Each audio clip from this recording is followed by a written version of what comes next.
Why do some sons rarely talk to their dads even though they care deeply for them? They can talk to their friends for hours, they can joke with their mom, but when it comes to their dad, the words just don't come out. It's not because they don't care, and it's not because they're bad at emotions. Here's the psychology behind why so many sons struggle to talk to their fathers. 1. Emotional modeling starts early. Most sons learn how to express feelings by watching their dad. If a father grew up in a household where emotions were ignored, minimized, or mocked, he likely passed that pattern on without realizing it. So the son learns one silent rule: feel it, but don't say it. Psychology calls this emotional modeling. We don't copy what parents say, we copy what they avoid. 2. Respect replaces vulnerability. Many father-son relationships are built on hierarchy, not emotional safety.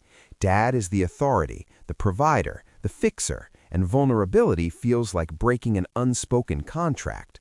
Sons often think, if I open up, I'll look weak.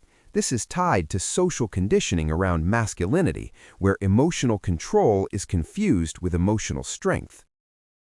3. Conversations were always about performance. Think back.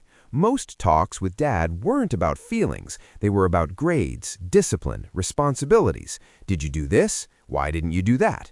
Over time, the brain associates dad with evaluation, not understanding. So emotionally, the son stays guarded. This is a form of learned emotional distancing. 4. Fear of disappointment runs deeper than fear of rejection.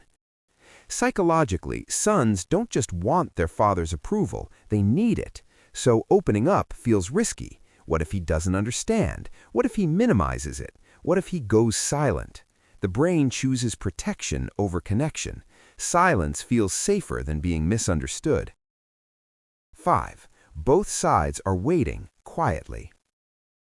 Here's the part no one talks about. Many fathers also want deeper conversations, they just don't know how to start them. So both stay silent. Both assume the other doesn't want to talk, and time fills the gap. Here's the truth. This distance isn't a lack of love, it's a lack of emotional language. And once you understand that, the tension starts to make sense. If this explained something you felt but never had words for, you're not alone, and you're not broken. Subscribe for more psychology that reveals the hidden patterns behind everyday behavior.